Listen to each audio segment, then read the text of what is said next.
Sam Underwood on the line, State of the U. Mark Richt retires. Manny Diaz gets the job about 12 hours later, which leads me to my next question in letting us kind of go down that timeline of actually how this transpired on that particular day. The timeline was pretty interesting, and it was pretty quick. So Sunday basically went like this. Mark Richt woke up, had a conversation with his wife, decided he was going to retire. Called athletic director Blake James, gave him that news, submitted his official resignation.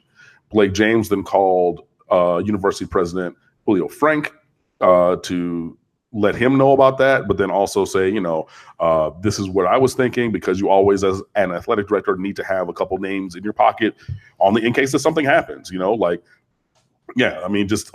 in case anything happens. So he was like, okay, cool. Manny Diaz is a name that we're thinking of.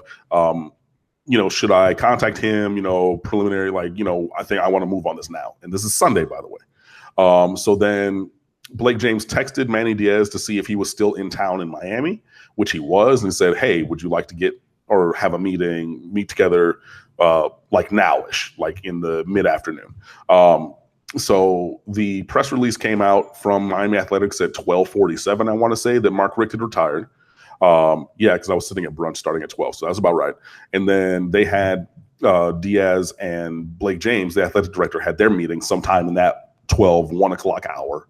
Then Blake James left from there. He had a press conference at 3:30, did that, left from there, spoke to the board of trustees and to President Frank, said, after this preliminary conversation, Manny Diaz did say that he would like to be considered for this position. So I would like to move forward with that. What can we do? Find the legalese on his contract, talk about the buyout, whatever.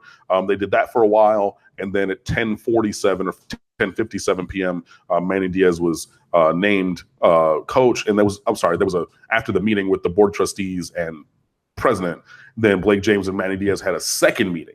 And at that second meeting, that's when he was offered and accepted the job. They worked that out. And then at 10:57, the press release came out that Manny Diaz was named or had accepted the position as head coach. So within basically 10 hours, we went from having Mark Richt as head coach to having Manny Diaz as head coach with, all those kind of meetings and things. So it was a very whirlwind thing, and Blake James today, the athletic director, at the introductory press conference said that Manny Diaz was the first and only choice. Boom. So, sometimes you know where you want to go with things. And there have been other coaches promoted that worked out really well in other situations and other places. Obviously Jimbo Fisher, when he was promoted from OC to head coach at Florida State, did very well, won a championship. Lincoln Riley being promoted out of Oklahoma worked very well. There's other places and other instances where things like that have worked. There's also other instances and places where things did not work. However, you cannot be scared of your convictions. If you really believe and have a set of criterion and you think, okay, this person fits these criterion, this is the person. This is the person. If it's the first choice or the 10th choice, it doesn't matter if you're right. And Blake James apparently has that very clear belief in Manny Diaz. He was the first and only choice for this job. He is the person to lead the University of Miami football team program forward at this current time. And he acted on that belief. We're discussing Miami football after a 7-6 campaign, but that is long past in the rearview mirror following the retirement of Mark Richt.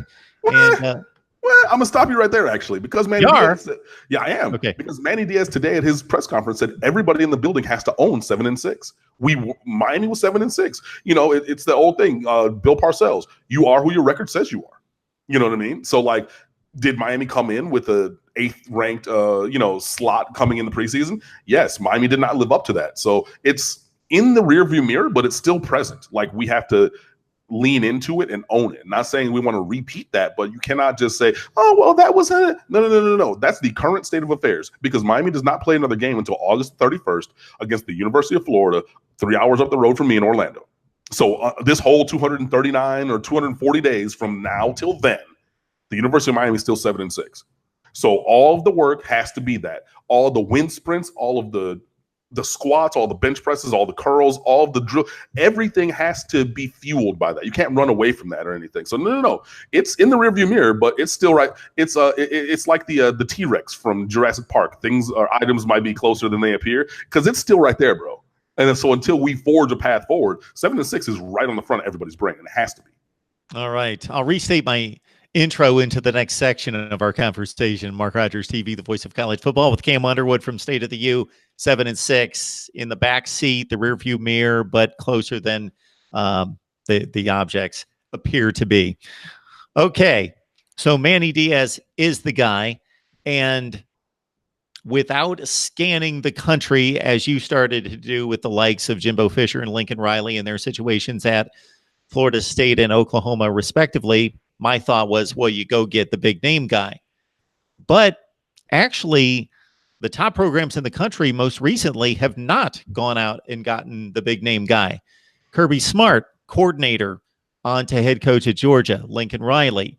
Ryan Day at Ohio State. We'll see how he does, but never a head coach. Clay Helton, USC, and others. So this is a growing trend around college football. Jeremy Pruitt at Tennessee. They didn't go get a head coach who had been successful anywhere. We're talking top programs who are trusting coordinators that they really like as younger guys with the energy that you talked about a few minutes ago to lead the program going forward. Right. It's not the case. And the thing is, those resources are limited and those guys aren't going to be around forever, because even guys in the recent past who were those legendary coaches aren't even coaching anymore. Urban Meyer, not coaching anymore. Bob Stoops, who won millions of games at Oklahoma, not coaching anymore. Steve Spurrier, Chip Kelly got fired twice or whatever. And then now he's back, but then UCLA was trash this year. So, I mean, even he was once one of those guys and is not necessarily right now. So, and, if the resources are limited, then you have to go somewhere else. You have to kind of go with the market. So, like, you're not going to hire Nick Saban away from Alabama. Sorry, that's not going to happen. You're not going to hire Urban Meyer away. You're not going to hire, a lot of these guys away from where they are, but there have to be the next generation. There have to be innovative, enthusiastic people who, like, of pedigree and caliber, to step up. And that's really where people are going and looking for, to be that team that gets a Jimmy Johnson, who was Oklahoma State coach or like a defensive coordinator, and then get him and groom him and have him become their legendary coach before he goes on somewhere else. So, yeah, that's really been a trend. And I mean, I think that's good, because I think that new individuals do need chances. And, you can retread people as much as you want, and even Miami saw this with Mark Richt, retreading him from Georgia, and he got Georgia-esque results. A 9-win, a 10-win, and a 7-win season over 3 years. Okay, fine. You average, 8.5, 9 wins a year. Like, that's fine. But if you look back to his time at Georgia, it's pretty similar to that. So, I mean, you can retread people and hope that they change their stripes, or you can go in a new direction and try to see if that is the synergy that will really propel you forward. So, I think that trying something new is a good thing, and a lot of schools agree with me. So is there anything specific about Manny Diaz that makes you hopeful that this is the right fit, he's the right guy? Yeah, I mean, his connection to the city of Miami and the culture and the vibe of Miami. Obviously, you saw him completely revamp Miami's defense from a passive, overpowered, underwhelming group to one of the most dominant forces in college football. The turnover chain was his brainchild and things like that. And it was not the first sideline prop, but I still will hang my hat on it being the best, the most iconic. I mean, they're not doing, Burger King's not doing Whopper shoulder pads on a commercial, but they'll do a Whopper chain. You know what I mean? It's one of those things. So he really connects with that vibe and everything. And, he's a lifelong Miami Hurricanes fan. He talked about it today at his introductory presser. He was 9 years old and stayed up past his bedtime to see the University of Miami win our first national championship back 30 years ago today, or 35, years ago today, January 2nd, 1984. So he was like, yeah, I'm, a Cuban American kid in Miami staying up past my bedtime. So that connection right there. And, just having that us against the world attacking mentality, not sitting on laurels, not anything. I mean, not even for defense. And like, look, I think that Manny Diaz last year should have won the Broyles Award, the 2008-17 season.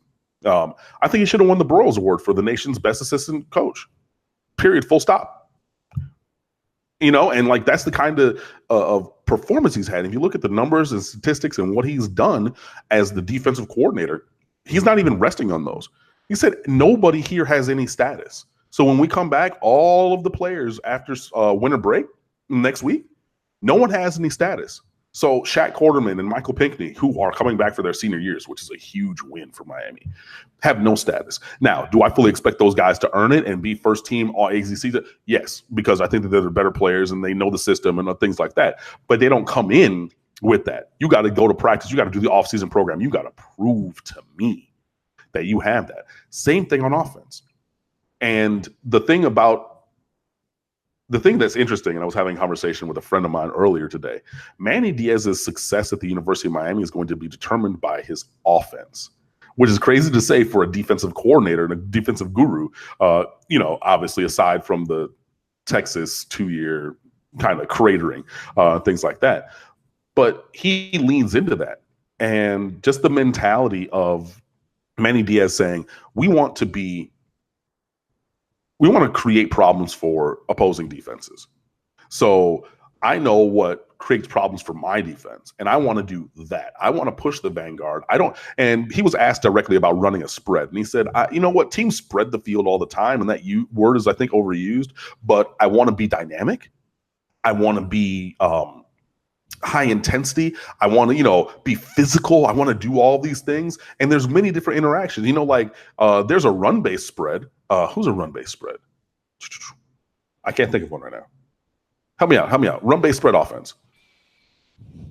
Oklahoma? I think Ohio State used to be. State? Yeah, right. Okay. So O State, they run a run-based spread. I mean, Florida, when Tebow was there, they had a power spread. They're running the ball. And obviously you have a 240-pound fullback or tight end playing quarterback. So yeah, duh.